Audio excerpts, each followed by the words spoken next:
In game 3 of activity 13, we are solving subtraction equations that have a missing part.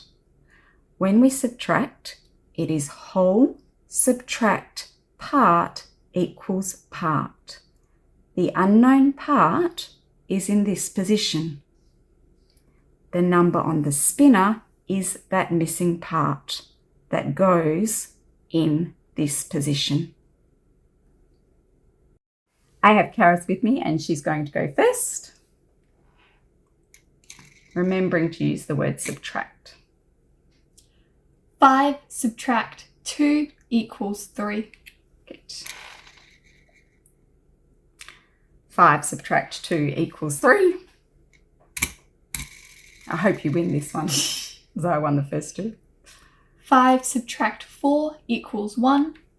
Good. 5 subtract 5 subtract 2 equals 3. 5 subtract 4 equals 1. 5 subtract 4 equals 1. 5 subtract 3 equals 2, and I win one. Congratulations, Karis. Well done.